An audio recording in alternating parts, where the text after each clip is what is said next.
Hey Homers, balik lagi dengan saya Afnawi, manajer project di Get Home. Di segmen Get to Know kali ini kita akan ngebahas bagaimana tips untuk membangun rumah dengan budget 300 juta. Mungkin banyak ya teman-teman pengen bangun rumah tapi punya keterbatasan biaya gitu, punya limit. Sehingga bingung nih seperti apa gitu yang langkah-langkah yang harus dilakukan supaya bisa hunian impiannya itu terwujud. Nah, kali ini kita bahas selengkapnya.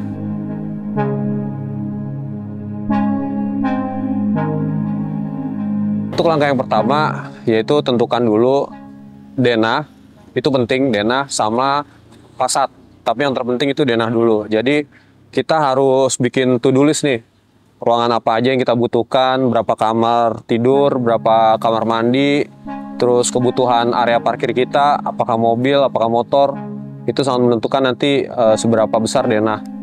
Nah, ketika denah kita kebutuhan ruangannya banyak, terus luasannya juga besar, itu juga nanti akan buat kosnya itu lebih besar. Kalau misalnya seandainya sedikit, nah itu juga akan sedikit. Tinggal bagaimana dari ruangan-ruangan yang mungkin kita butuhin banyak, kita pilih-pilih mana yang utama gitu. Jadi contoh misalnya, kali ini kan kita bahas 300 juta ya. Jadi kalau saya hitung-hitung, 300 juta itu kurang lebih dibagi 4 juta, tadi sekitar 70-an meter. Nah itu sebenarnya bisa dengan 3 kamar tidur tuh masih bisa. Nah mungkin teman-teman kan juga bisa searching di YouTube-YouTube lain mengenai denah-denah rumah kan banyak tuh. Jadi nanti tinggal disesuaikan aja besaran luasannya yang 70 meterannya itu, agar budgetnya itu bisa pas dengan angka 300 juta. Kemudian setelah denah yang sudah kita rencanakan gitu, kebutuhan ruangannya ini, habis itu kita bisa lanjut ke perhitungan kasar ya. Perhitungan kasar itu dengan luasan aktual bangunan yang akan kita bangun itu bisa dikali dengan 4 juta. Nah 4 juta itu adalah biaya untuk bangunan sudah termasuk upah atau jasa dan juga untuk pembelian material. Upah sendiri, nah itu biasanya, jadi kita punya dua sistem nih, biasanya kalau kontraktor. Apakah itu langsung sama materialnya, upah dan material, atau dipisah. Jadi kita belanja sendiri, tapi upahnya dihandle sama mandor gitu misalnya. Nah itu ada dua. Cuman menurut saya yang bisa menekan budget itu adalah yang dengan kita belanja sendiri. Jadi dengan kita belanja sendiri kita bisa benar-benar mengefisiensikan pengeluaran kita. Sedangkan untuk nanti harga ke mandor yang sifatnya itu adalah borongan per meter, itu menjadi cost tetap gitu. Jadi kita efisiensinya itu di awal aja.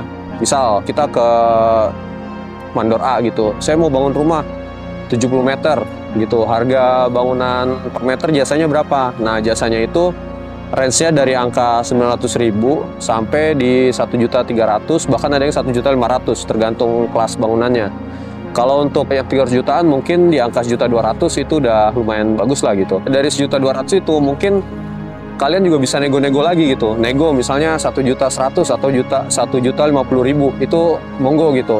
Yang penting ketika misalnya nego ditanya hasil bangunannya nanti seperti apa. Nah biasanya kan nanti si mandor ini akan ngasih tuh referensi bangunan-bangunan yang sudah pernah dia bangun sebelumnya. Nah itu wajib banget kita survei, kita lihat supaya benar-benar nanti ekspektasi kita itu bisa terpenuhi gitu, karena kita udah pernah lihat hasil kerjanya dia. Nah ketika kita misalnya udah nego habis dengan mandor, misal dapat harga 1 juta lah, anggap 1 juta, dapat harga 1 juta, berarti kalau dikali 70 meter itu kan baru 70 juta kosnya ya, untuk pembangunan rumahnya aja, jasanya aja. Nah materialnya sekarang gini, sebenarnya udah banyak juga ya dari jasa-jasa untuk perhitungan RAB itu udah banyak. Di RAB itu sendiri kita juga bisa minta rincian untuk pembelian materialnya yang per satu satuan, misal semen berapa ratus sak, pasir, terus kemudian material lainnya itu biasanya ada RAB, dan RAP-nya itu ada jasa orang yang bisa buat itu.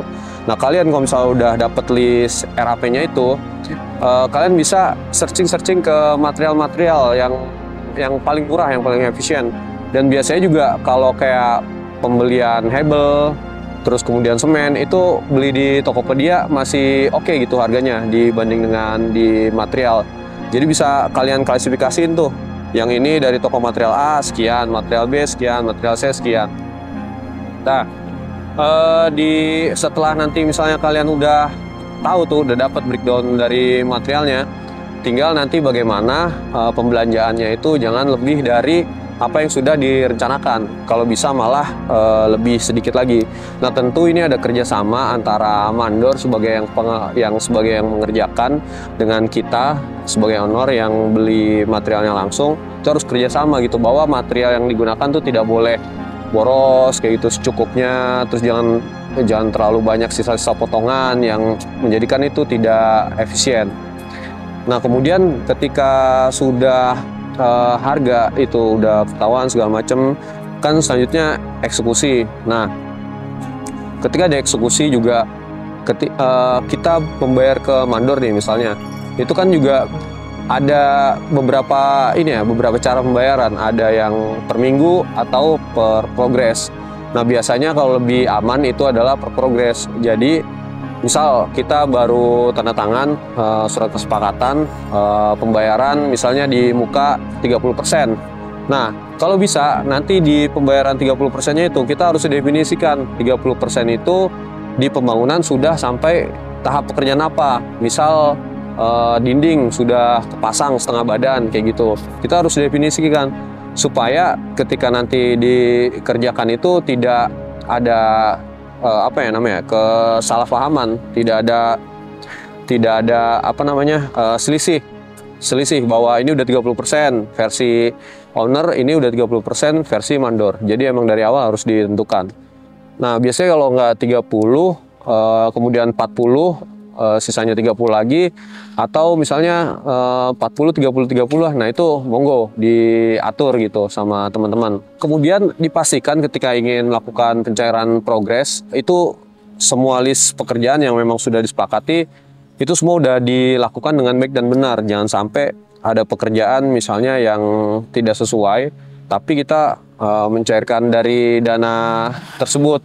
Jadi otomatis ketika misalnya kita berlebih, nanti di progres berikutnya itu akan mengganggu karena ada pekerjaan yang belum tuntas di sebelumnya. Jangan lupa ketika nanti di material itu benar-benar kita harus lihat gitu spek besi. Misal kayak contoh beli besi gitu, besinya itu yang harga yang sudah kita sepakati apakah full atau ada toleransi berapa mili gitu. Karena biasanya kalau besi 12 itu pasti 11,8, 11,7 kayak gitu, pasti ada toleransinya, nggak mungkin full. Nah, itu harus benar-benar diperhatikan supaya bangunan yang dihasilkan juga nanti akan baik. Mungkin yang perlu diperhatikan juga ya ketika pembangunan rumah supaya kos kita cukup, itu adalah model dari bentuk fasad. Jadi kalau misalnya fasad bangunan, mungkin tadi belum disinggung ya, jadi ketika fasad bangunan itu dia terlalu kompleks dan banyak variasinya, itu tentu akan membuat harga bangunan itu lebih mahal. Hindari menggunakan fasad-fasad yang seperti itu. Kalau bisa tuh yang simpel-simpel aja.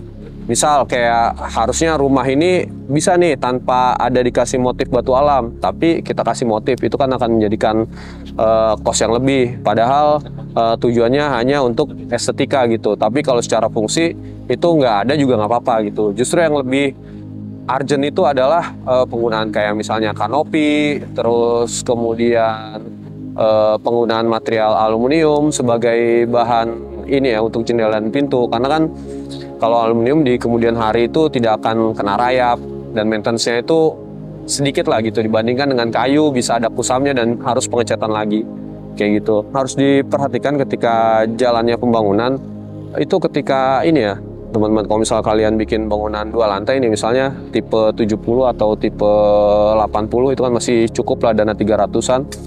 Nah, itu di lantai 2-nya area-area seperti kamar mandi, area balkon, area teras itu benar-benar dipastikan lubang untuk lubang klosetnya, lubang kloset, lubang floor drain, terus kemudian elevasi dari ketinggian pengecoran agar supaya nanti ketika pemasangan keramik di lantai 2 antara ruangan dengan kamar mandi itu ada selisih tinggi gitu sehingga air itu tidak akan keluar. Nah, tidak lupa ketika ingin pemasangan lantai kamar mandi juga itu harus di waterproofing. Waterproofing itu adalah dengan kita di atas daknya itu kita lapisi dengan sika, biasanya dengan sika dilapisi, terus kemudian ditunggu kering selama 1 hari dan kita tutup saluran dari pembuangannya itu ya, supaya airnya itu bisa menggenang di atas kamar mandinya. Kemudian kita diamkan selama kurang lebih 3 hari. Nah, jika kalau misalnya 3 hari itu air tidak ada yang surut, berarti itu waterproofing sudah sempurna. Tentu ini bisa menjadi efisiensi, karena ketika kalau misalnya ada kebocoran di kemudian hari, itu kita akan keluar lagi budget. Dan itu bisa bisa banyak, karena harus bongkar plafon segala macam, dan itu biayanya nggak kecil gitu. Itu aja tips untuk pembangunan di budget 300 jutaan. Intinya adalah di denah, di fasad, terus kemudian kalian cari mandor yang harganya paling oke dan tapi hasil kerjanya bagus.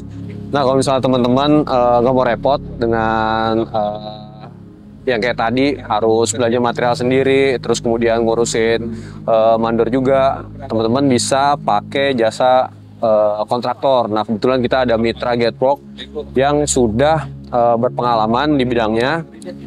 Bisa didesainkan juga kalau misalnya teman-teman mau sama desainnya, harga bersaing. Nah, untuk info lebih lanjut, teman-teman bisa kontak di bawah ini.